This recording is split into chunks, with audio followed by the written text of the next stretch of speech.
O Fernando Suassuna pode assumir a palavra.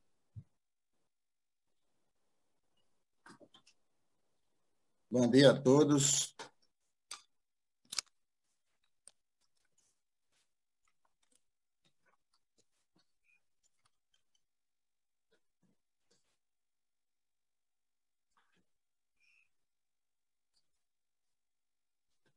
Bom dia a todos.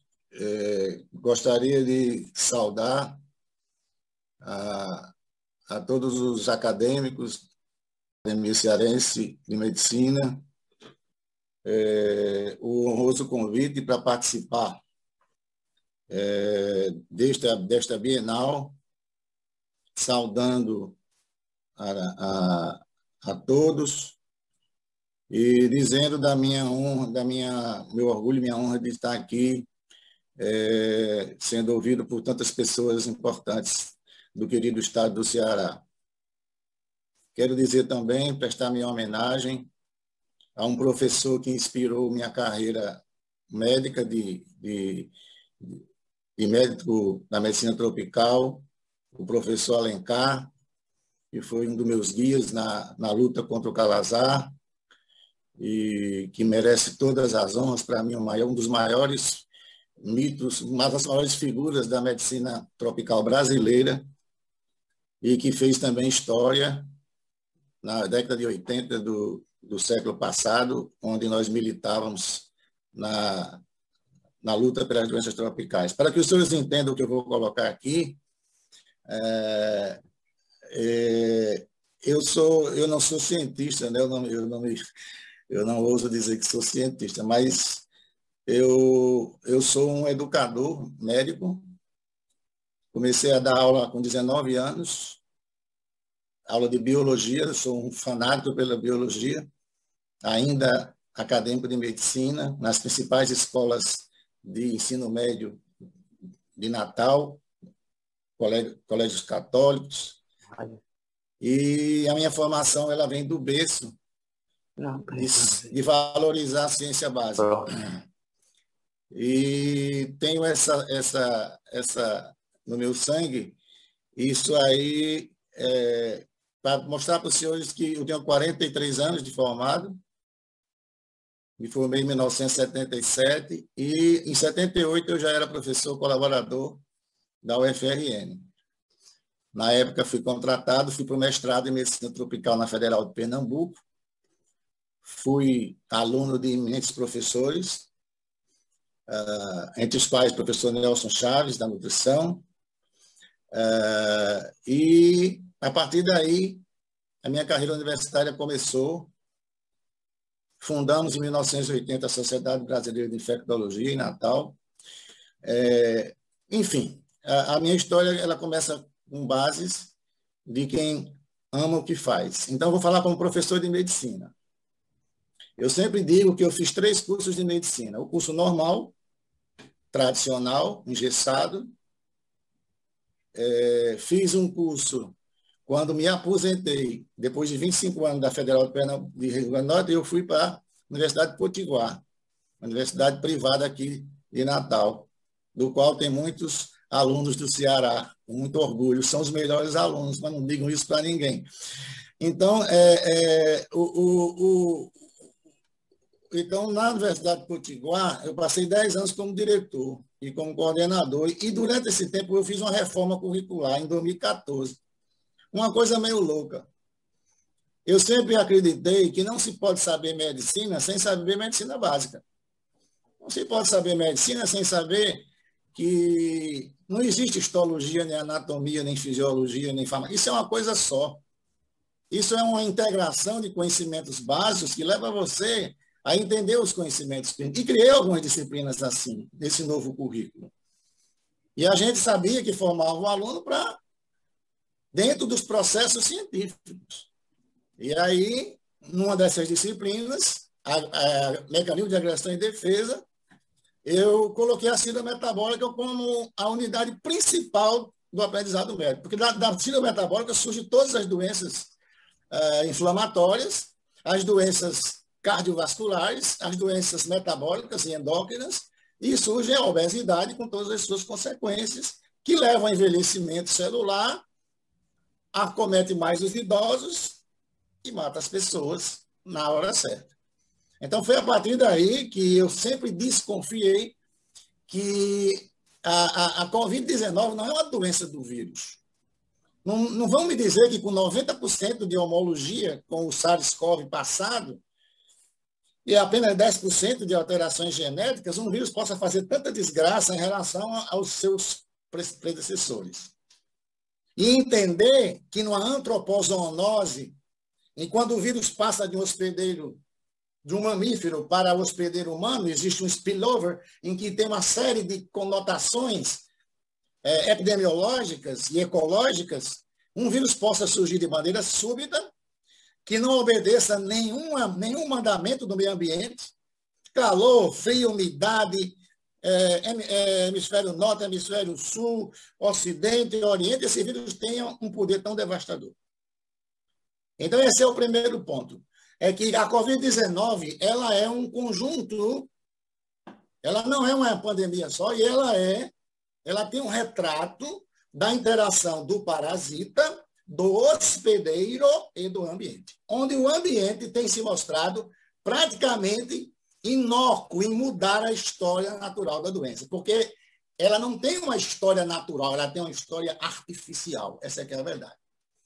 Então, no contexto de uma doença infecciosa, em que você não tem o efeito do ambiente, e o efeito do ambiente não é o fator principal, a gente sabe que tem alguma coisa diferente. Então, a primeira coisa é que em 2018, na abertura de uma das turmas da primeira série, a gente discutiu um artigo do Lancet que falava a grande pandemia do século, doenças endêmicas não transmissíveis, colocando a síndrome metabólica no contexto.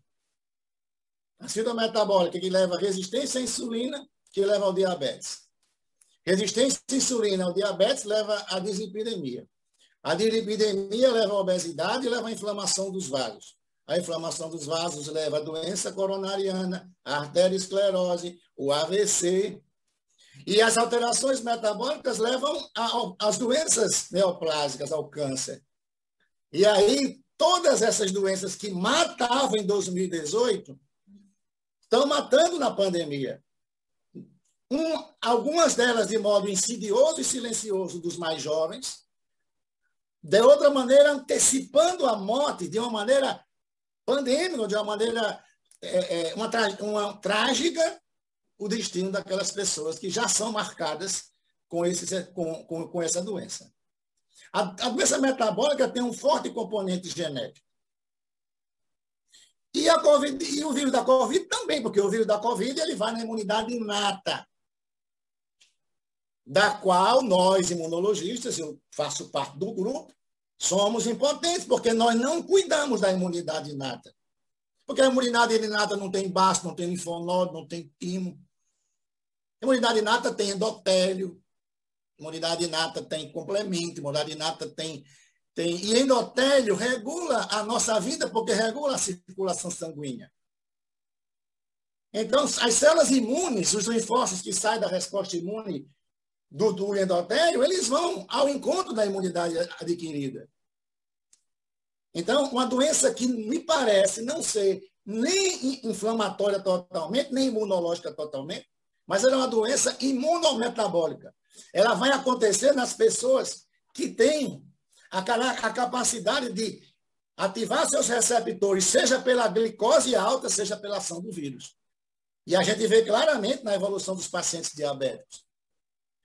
A imunidade inata, ela é de receptores diversos, há uma diversidade de receptores, que achava que era só o ACE2, já tem 8 receptores diferentes quando o vírus entra. E cada vez a gente descobre que tem mais. Então, é uma doença pleiotrópica. Não se pode usar um medicamento para inibir uma determinada enzima, porque você está atuando num 1/8 da evolução da doença. Então, a doença inflamatória que torna hiperinflamatória e que depois mata as pessoas, é uma doença que tem uma origem metabólica. E quando a gente vai para dentro da célula, a gente vai onde é a organela que tem essa responsabilidade metabólica. É a mitocôndria. Não é o núcleo, não é o lisossomo, como a gente fica o tempo todo, né, fazendo os nossos ciclos. Porque a mitocôndria, ela guarda a capacidade metabólica e energética de regular a vida da célula. O estresse mitocondrial produzido pela doença, o estresse mitocondrial produzido pela autofagia inibida pelo vírus, o vírus que não permite que haja a destruição dessas organelas defeituosas e que a célula não se renove. Então, é uma doença das células envelhecidas, Prêmio Nobel de 2016. O envelhecimento celular, a autofagia. Quando se descreveu que a ivermectina é a única molécula que em 30 minutos mata as mitocôndrias por autofagia seletiva e renova a vida das células. Quando se sabe que o vírus, através do CD47, anestesia essas células envelhecidas. Então, essas células podres se perpetuam e estimulam a inflamação a produzir as chamadas citocinas inflamatórias. Então, há uma conexão crassa, grave, entre o energético e o metabólico e o inflamatório. E aí, em 2019, outro prêmio Nobel da Medicina, fator inibidor de hipóxia, células envelhecidas dos diabéticos, células envelhecidas dos hipertensos, células envelhecidas da doença cardiovascular, células envelhecidas das neoplasias. A ivermectina matando células metastáticas por autofagia seletiva, estudos experimentais, mas isso é translacional. Isso não pode ficar escondido. Pessoas têm que estudar, têm que botar para frente, fazer ensaio. Alguém tem que acordar e fazer isso. A medicina translacional é a base do conhecimento. A medicina baseada em evidência é o final. Ela está lá em cima, mas a sua relevância ela é pequena, porque ela é muito susceptível a vieses das mais diferentes naturezas. E aí você vê que quando você junta autofagia seletiva e você junta com o fator inibidor de hipóxia, o trabalho de Cosina na Alemanha em 2015, não consigo esse trabalho, quase que eu não consigo, mostrando que o fator inibidor de hipóxia entra pelas importinas, alfa e beta, e a gente sabe que a ivermectina inibe a importina, alfa e beta. Inibe a hipóxia, rejuvenesce as células. Quando, o ano passado, eu fui ridicularizado, em abril e maio do ano passado, eu disse que a ivermectina tinha ação profilática, mas uma ação imunomoduladora sobre os grupos de risco. Sobre o hospedeiro. É um medicamento que mata o parasita e protege o hospedeiro. Porque ele mata o parasita, porque o parasita tem um sistema de canais diferente do sistema de canais dos vertebrados. Protege os vertebrados e mata os invertebrados. Atividade seletiva.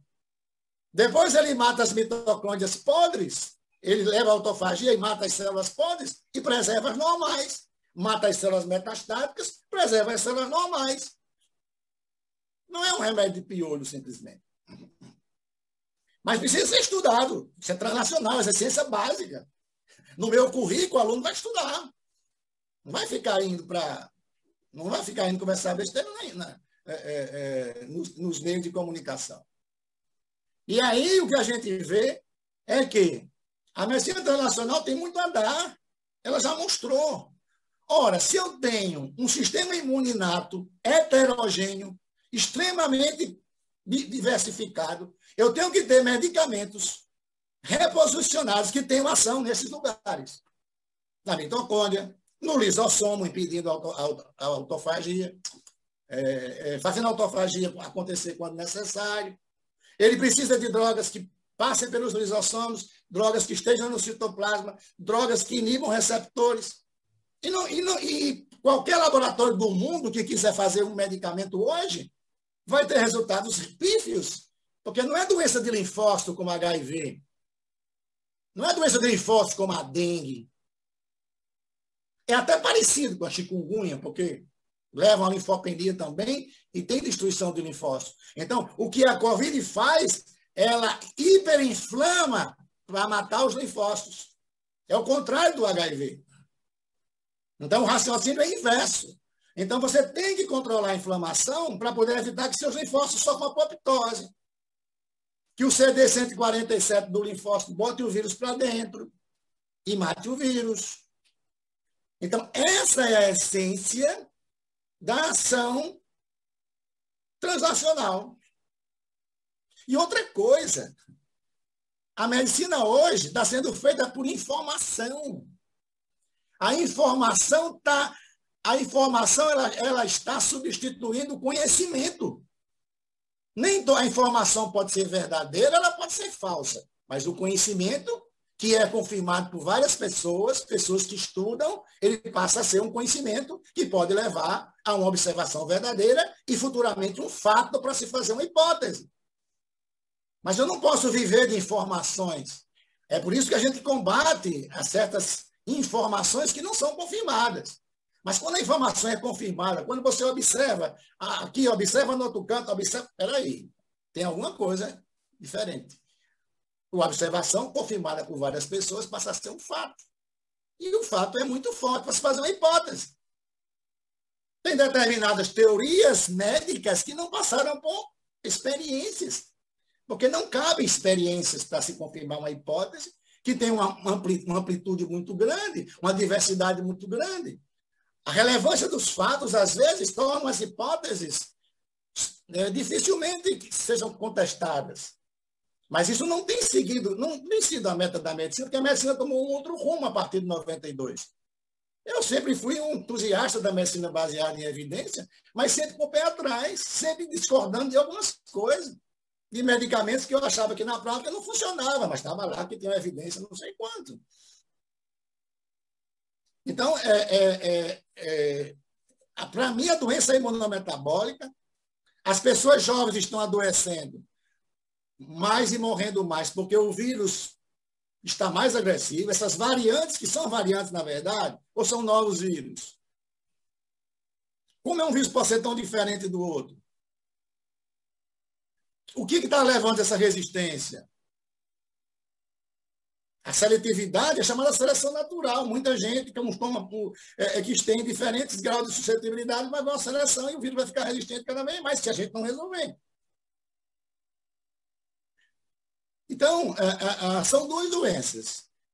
Quem é do grupo de risco tem um padrão de envelhecimento celular, um padrão de estresse mitocondrial, um padrão de não produzir ATP, de acumular adenosina, fator estimulador de inflamação, produção de citocinas, e aí vai o desmantelo.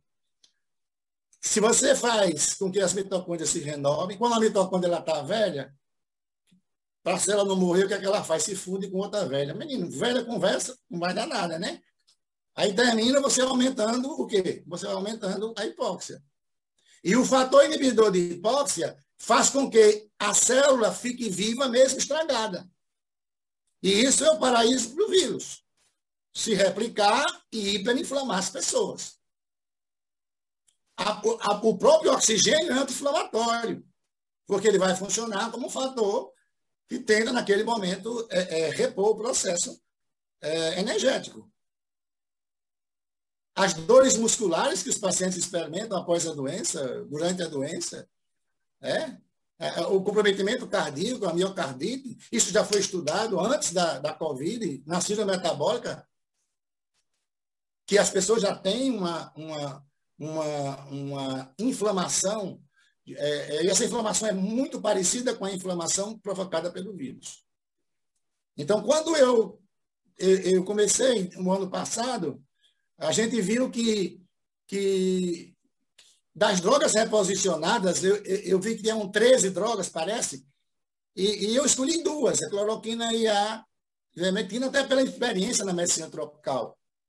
A cloroquina tinha experiência prática com a malária, né? Mesmo sem salário endêmica, mas a gente tinha casos, tinha profilaxia de malária. E com a ivermectina pelo passado dela. A droga laureada pela Organização Mundial de Saúde como uma das drogas mais seguras, de uma hora para outra vira uma droga nociva. Não sei se sofreu uma mutação também, a ivermectina, ela mudou em alguma coisa. Era a droga venerada pela OMS, que distribuiu 2,5 bilhões de drogas para combater a oncocercose sem efeitos colaterais. Uma droga segura, até 10 vezes a dose terapêutica. Dizer que é hepatotóxica. E diante dessa academia, dessa nobre academia do meu querido Nordeste, do meu querido Ceará, da qual a gente tem orgulho de vocês, pelo que vocês representam na cultura, na ciência, até no futebol hoje, né? Eu me sinto bem à vontade em falar para nós nordestinos, porque nós temos alguma coisa diferente dos outros. Nós não podemos nos calar diante de tanta evidência. A gente experimentou um fenômeno popular de mais de 1 milhão de pessoas tomando medicamento na última semana de junho, e vimos 3 semanas depois a curva projetada pelo Laís, a curva de ascensão, ser fraturada e cair drasticamente abaixo do esperado se tivesse o lockdown tivesse funcionado. Isso repercutiu no mundo todo. Uma fratura na curva, isso não tem explicação estatística. Exatamente o poder imunomodulador. Você restaurando a capacidade do paciente de receber e diminuir a carga viral. Não diretamente para matar o vírus, mas para fazer o vírus menos eficaz para fazer a sua replicação dentro das nossas células. Isso é uma observação que foi confirmada na África, que foi confirmada em vários lugares do mundo. Observação confirmada por várias pessoas. Fato. Fato, é um fato. Todo mundo está confirmado. O fenômeno dos pacientes em unidade de longa permanência, que fazia tratamento para escabiose, em vários lugares do mundo, a mesma coisa aconteceu. Observação confirmada por várias pessoas, fato. A informação é anticientífica, mas o fato não. O fato é o primeiro degrau, o segundo degrau da etapa do método hipotético dedutivo, que é o método científico mais forte que existe, que ampara, inclusive, a teoria da evolução. Então, quando se fala em medicina translacional, né, eu me sinto, assim, afetado, porque eu programei um currículo que, em 2016, ele foi aprovado pela Rede Laudes, que é a rede internacional que até então detinha o curso que eu coordenava, como um dos melhores currículos da rede, e tirou nota máxima no MEC. No MEC, 4,75, conceito 5 no MEC, 2014. Então, a gente faz a coisa, eu não estou aqui como um infecto, nem como imuno, né? Eu estou aqui como um professor velho, cansado de guerra. Graças a Deus, Roberta Lacerda assumiu o comando aí agora, e ela absorveu tudo que a gente precisava dizer, ela disse. Mas eu queria deixar aqui a minha gratidão por esse momento que eu estou vivendo aqui. Eu nunca fui chamado na Academia do Rio Grande do Norte, mas estou vindo aqui pela primeira vez no Ceará e vendo figuras ilustres que eu só conhecia de nome, né? Mas que hoje eu estou aqui muito orgulhoso. O professor Anastácio, que eu sou fã dele, embora não conheça pessoalmente, mas é um guerreiro também que na época, do ano passado, botou a cara também. E a gente acreditar que ciência não é só evidência.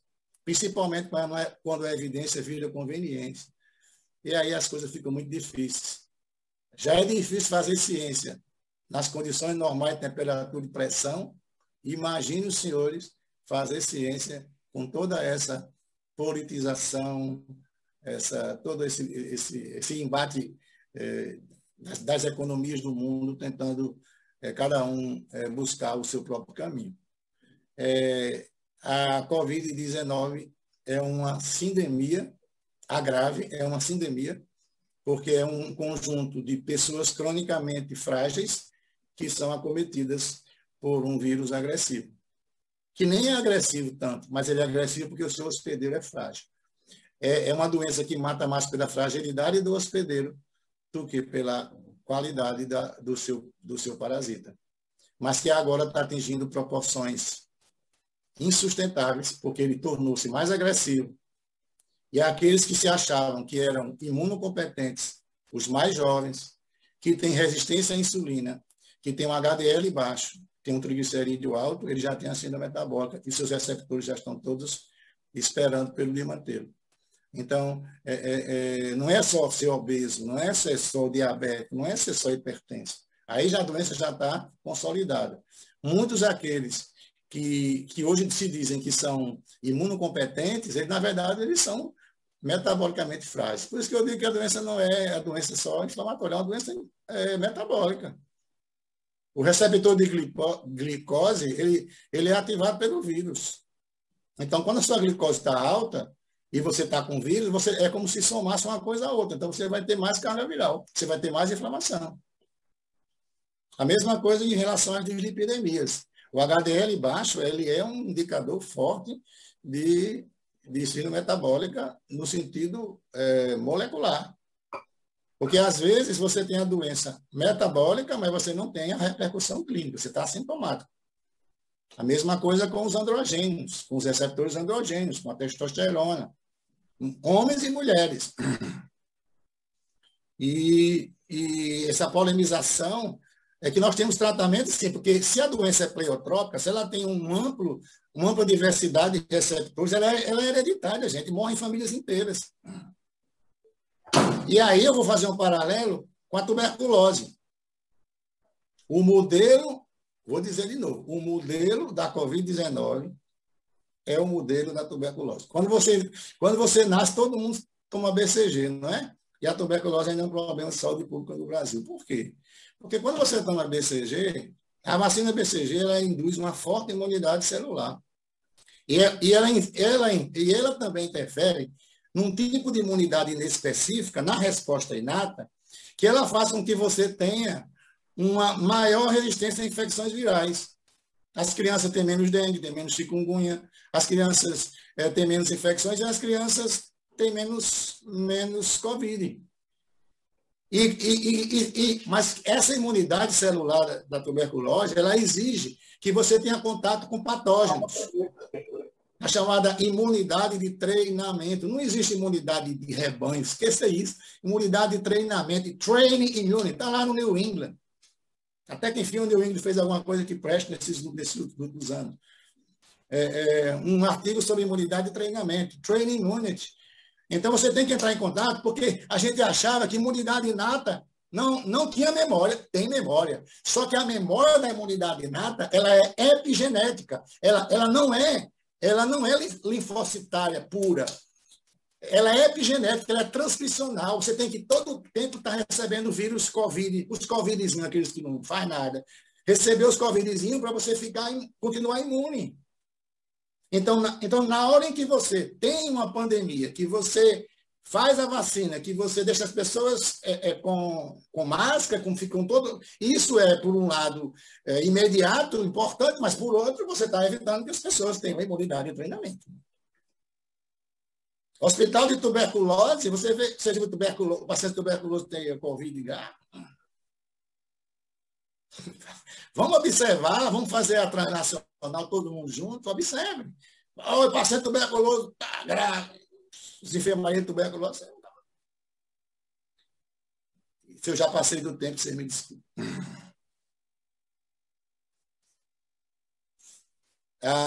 Então, eu queria concluir exatamente. Eu não era para participar dessa reunião, mas a doutora Lacerda sugeriu a comissão de que eu viesse aqui apenas para lhe dar essa mensagem. Continuo estudando. Meu pacto é com a verdade. Doa a quem doer. Muito obrigado. Muito obrigado, professor. Após a sua brilhante palestra pela qual lhe parabenizamos, tanto a do senhor quanto a da doutora Lucianite. Como é? Aqui. A doutora Roberta Lacerda. Eu gostaria de anunciar a próxima palestra